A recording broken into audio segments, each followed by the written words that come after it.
El relato de la pasión de Cristo, el relato de la pasión, es básicamente el concepto de los últimos capítulos del libro de Marcos. Esta semana exploraremos de manera muy especial el capítulo 14, donde veremos lo que tiene que ver con los últimos días antes de la crucifixión de Cristo Jesús.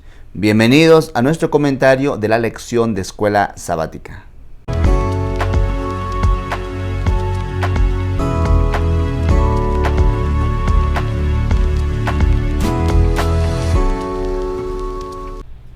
Un saludo cordial a cada uno de ustedes, mis amados hermanos.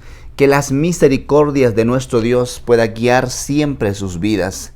Les saluda el pastor Ananías Mamani y para mí es de gran privilegio poder tener una vez más a bien realizar el comentario de la lección de Escuela Sabática. Esta semana con el título Apresado y Juzgado. Podemos encontrar en el capítulo 14 de Marcos estos hechos relacionados prácticamente a los últimos días antes de la crucifixión de Cristo Jesús. Vemos Marcos capítulo 14 en el verso 1 hasta el verso 11 en la primera historia que se introduce en esta.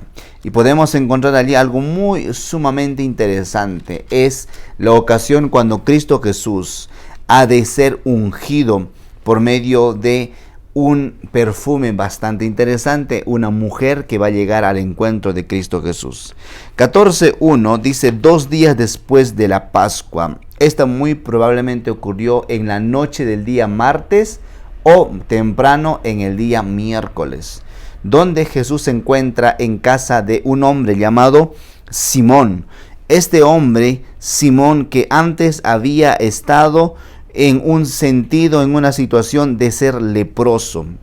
Por supuesto, aquí ya no está, seguramente en gratitud por la curación que había obtenido, entonces invitó a Jesús a participar de esta. Allí mismo se presenta entonces esta mujer. Verso 3. Pero estando él en Betania, sentado a la mesa en casa de Simón el leproso, vino una mujer con un vaso de alabastro de perfume de nardo puro y de mucho valor, y quebrando el vaso de alabastro se lo derramó sobre su cabeza. Y entonces algunos se enojaron dentro de sí, empezaron a murmurar, a decir: ¿qué es esto, verdad? ¿Por qué ha hecho tal desperdicio de perfume esta mujer? Espera, desperdicio, hacerlo para Cristo Jesús. Noten el concepto, verso 5. Pues podía haberse vendido por más de 300 denarios, el cual implicaba casi o prácticamente el salario de un año. Es lo que invirtió esta mujer, ¿verdad? No se midió como tal para poder ir a la presencia de Cristo Jesús. Verso 6. Jesús, sabiendo lo que murmuraban, lo que se decía en relación a, dijo: dejadla, ¿por qué la molestáis? Buena obra me ha hecho. Siempre tendréis a los pobres con vosotros, y cuando queráis les podréis hacer el bien, pero a mí no siempre me tendréis.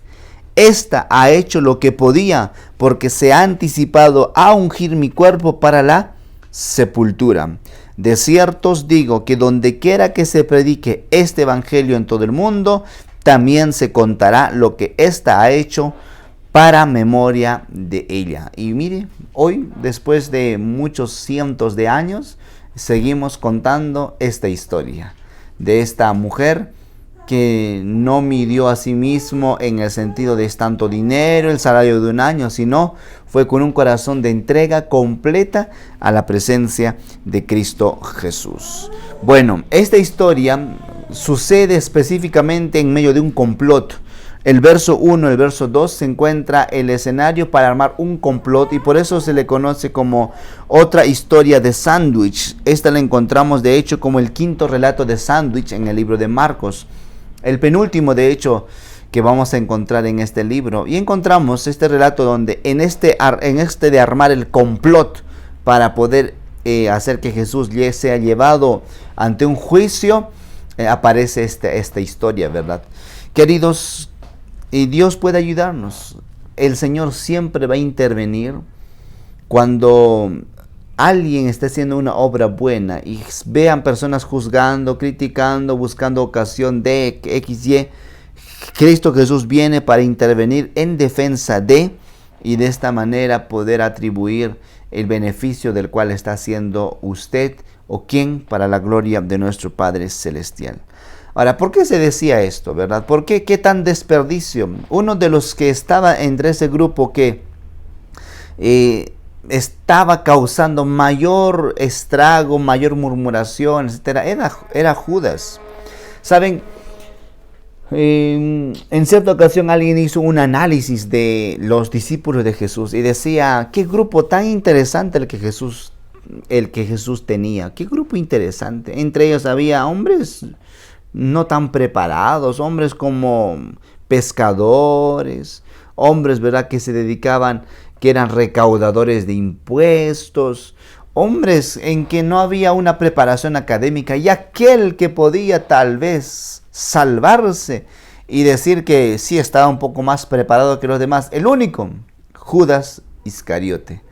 Usted sabe el relato, ¿verdad? Que al final fue él el que se suponía que estaba más preparado, el que traicionó a Cristo Jesús. Veremos un poco más adelante este relato. Pero aquí encontramos que Judas miraba eso, qué tal desperdicio de dinero, porque Juan capítulo 12, verso 4 al 6, hace mención explícitamente que Judas tenía codicia. Su motivación para decir de esta manera era la codicia al dinero.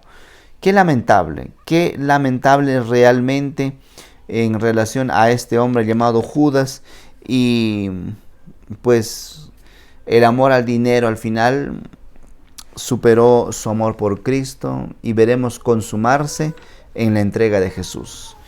Pasamos luego al capítulo 14, siempre vamos al versículo 22 hasta el verso 31, donde encontramos la institución de lo que sería un rito muy especial. Me refiero a la cena del Señor. En este capítulo podemos encontrar, y en los versos ya mencionados, este acto muy sumamente especial relacionado a este hecho que había comenzado en el éxodo de los panes sin levadura. No había ocasión para poner la levadura a lo que sea el pan. La levadura, de hecho, Pablo más adelante va a hacer mención que es símbolo de pecado. Y esto que viene desde el éxodo, de esa costumbre, ese buen hábito de comer panes sin levadura, o sea, que no esté leudado, que no se vaya a hinchar como tal, sino esté en su propia naturaleza, en su propia origen, como se ha formado, sin inyectarlo nada para que pueda crecer. Entonces nos invita a recordar este inicio cuando el pueblo de Israel participaba de lo que sería la noche pascual, ¿verdad? Del Cordero Pascual, la cena realizada al atardecer del jueves. Aquí es básicamente el atardecer del jueves, el día antes de la crucifixión de Cristo Jesús. Sería la última cena de Jesús participando. Por eso dijo la palabra de nuestro Dios en el libro de Marcos capítulo 14, verso 25, de cierto os digo que no beberé más del fruto de la vid hasta aquel día en que lo beban nuevamente en el reino de Dios. Y allí Jesús toma un vaso de vino, un vino sin fermentar, el cual representa la sangre de Cristo Jesús. Podemos leer esto en el verso 23. Después tomó la copa y habiendo dado gracias les dio y dijo, beber todos de ella, esto es mi sangre del nuevo pacto que por muchos es derramada.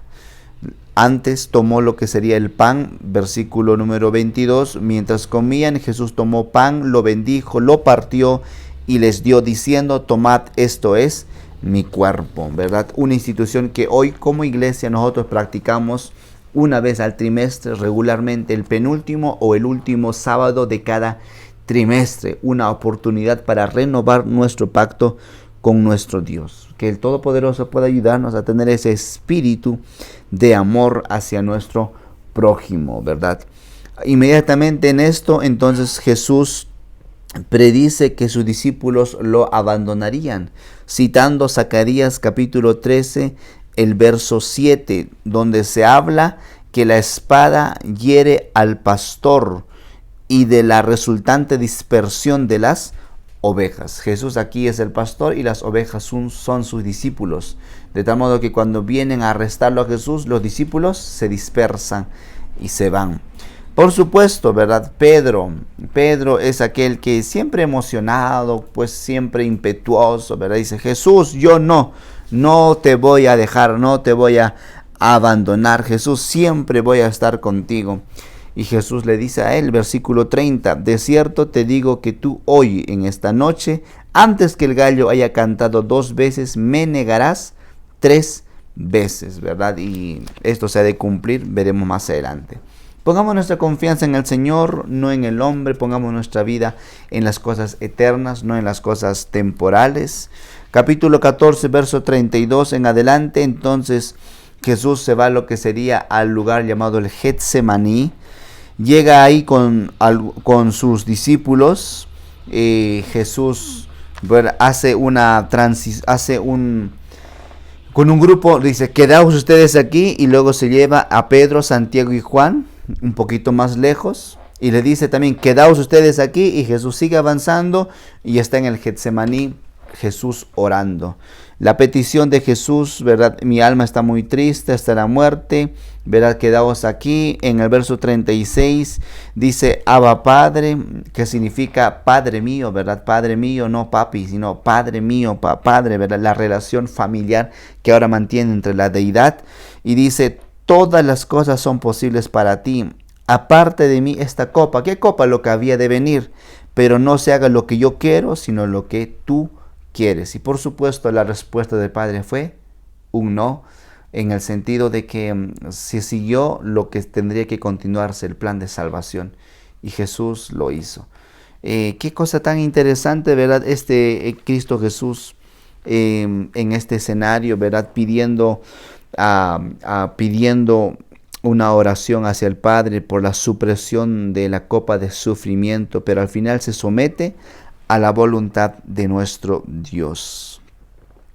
Saben, queridos, Jesús volvió en diferentes ocasiones a ver a sus discípulos, y en todas los encontró durmiendo. Cuando debió necesitarse el apoyo de sus amigos en esos momentos de sufrimiento, de agonía, los discípulos estaban durmiendo, ¿verdad? 3 ocasiones los encontró durmiendo. Finalmente los despertó para que fueran con él a hacer frente a la prueba. Él estaba ya listo para lo que iba a venir, y ellos todavía no. Que Dios nos ayude, hermanos, a mantener una comunión íntima con nuestro Padre Celestial. Que Dios nos ayude a tener una comunión con nuestro buen Dios. Que el Todopoderoso pueda fortalecer nuestra vida para el reino de los cielos. Verso 41 dice que vino la tercera vez y les dijo, dormid ya y descansad, basta, la hora ha llegado, he aquí el Hijo del Hombre es entregado en manos de los pecadores, levantaos, vamos, ya se acerca el que me entrega. Y sí, Judas, que había armado ese complot, llegó juntamente con los líderes religiosos. Fue de noche, de noche no tendría que hacerse un juicio, esta cuestión era un asunto de algo informal que se estaba realizando. De noche llegaron, tomaron a Cristo Jesús, ¿verdad? Judas, este personaje que llama la atención, porque Judas dice, a quien yo bese, a ese lo puedan tomar. Y al final Judas se acercó ante Jesús, lo besó y bueno, fueron para arrestarlo. Uno de los que estaban allí, Pedro, tomó una espada y cortó la oreja de uno de los siervos, ¿verdad? De los líderes fariseos que estaban allí. Jesús dijo, alto, espera, el que a espada mata, también a espada va a morir. Que también era una profecía anticipando la Edad Media. Lo cierto es, queridos, que Jesús obró un milagro allí y sanó la oreja de aquel hombre. O sea, no se daban cuenta de quién estaba allí frente a ellos, no se daban cuenta de Jesús, ¿verdad?, que estaba en ese escenario. Qué lamentable. Pues Judas, verso 43 al verso 52, el arresto de Jesús. Judas tenía por naturaleza fuerte apego al dinero, pero no había sido siempre bastante corrupto para realizar una acción como esta, la traición. Había fomentado el mal espíritu de la avaricia hasta que se había llegado a ser el motivo predominante de su vida. El amor al dinero superó su amor por Cristo. Al llegar a ser esclavo de su vicio, se entregó a Satanás para ser arrastrado a cualquier bajeza de pecado. La acción de Judas es repugnante. Procura ocultar su traición, ¿verdad? Haciendo el tema del beso. Qué cosas, ¿verdad? Qué cosa interesante. Que Dios nos ayude. ¿Dónde está puesto nuestros ojos, nuestras intenciones del corazón, ¿verdad? Que sean puestas en el Señor. Amados hermanos, querida familia, el amor al dinero es sumamente peligroso. Basándonos en las cosas temporales, en los deleites temporales de esta vida, ¿perderemos la vida eterna? ¿Será esta la decisión que tomaremos? Que Dios nos ayude a fortalecer una vida de integridad. Marcos es el único libro, el Evangelio, que hace mención de un joven, verso 51. Pero cierto joven lo seguía, cubierto el cuerpo con una sábana. Lo prendieron, pero él, dejando la sábana, huyó desnudo. Qué cosa, ¿verdad? Los discípulos se dispersaron, ¿verdad? Pedro sí al final se sumó y va siguiendo a Jesús hasta llegar a donde estaba, inclusive en el patio donde Jesús estaba siendo burlado, humillado, etc. Pero también hace mención Marcos de un joven. No sabemos quién es, muy probablemente haya sido Marcos, pero lo cierto es que este hombre, Jesús dejó todo, o mejor dicho, en lugar de dejar todo para seguir a Jesús, él dejó todo para alejarse de Jesús y huyó hasta desnudo. Que Dios pueda fortalecernos, ¿verdad? Que Dios pueda ayudarnos a dejar todo para seguir a Jesús y no dejar todo para alejarnos de Jesús. No, que sea lo contrario, que Dios pueda ayudarnos y siempre fortalecer nuestra vida. Al final encontramos entonces el juicio, podemos encontrar Jesús está ante el concilio, capítulo 60 al 72, encontramos todo este escenario. Jesús se presenta entonces ante el Sanedrín, en la primera parte del juicio.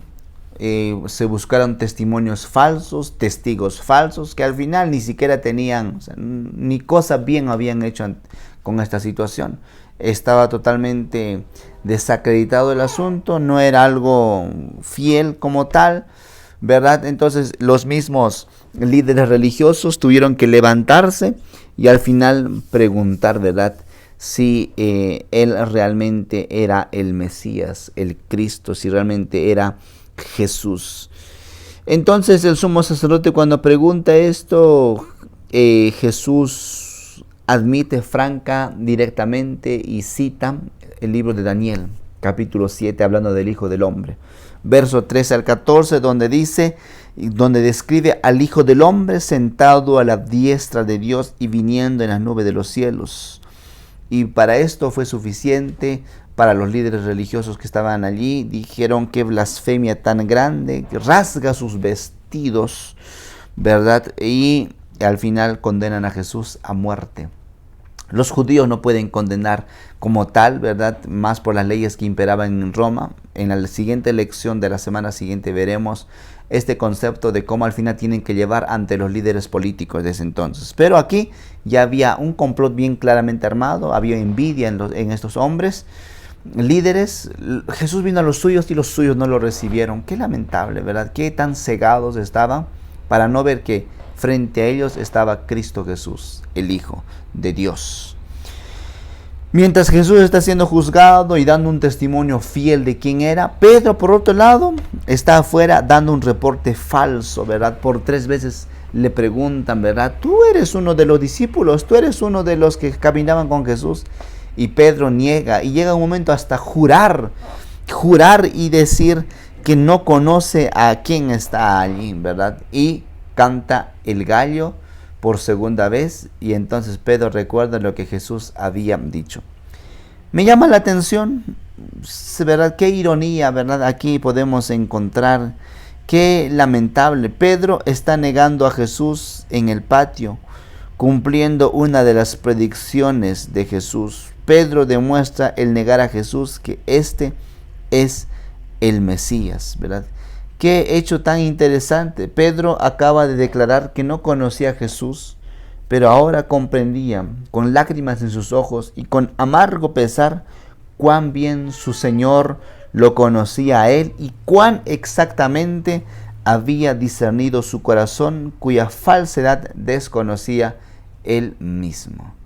Que Dios pueda fortalecernos, que Jehová pueda ayudarnos. El Señor nos conoce. Él es el yo soy, Él es el soberano, Él es el Dios todopoderoso. Vayamos a Jehová nuestro Dios, no vayamos a negarlo a Él, no nos avergoncemos del Evangelio, porque esto es poder de Dios. Procuremos levantar en alto el pendón de la santa verdad, y la bendición de nuestro Dios pueda seguir guiando nuestra vida para vida y vida eterna. Mis amados hermanos, Dios pueda guiarlos, bendecirlos. Este fue nuestro comentario de la lección de escuela sabática. Y vamos a finalizar en palabras de oración, animándolo a que pueda seguir conectado en este canal de YouTube para ver los siguientes videos que estaremos compartiendo de los comentarios próximos. Oramos. Gracias, bendito Dios, por tus cuidados en nuestra vida.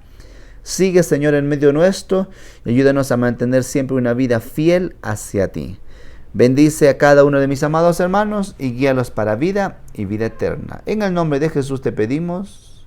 Amén, Señor.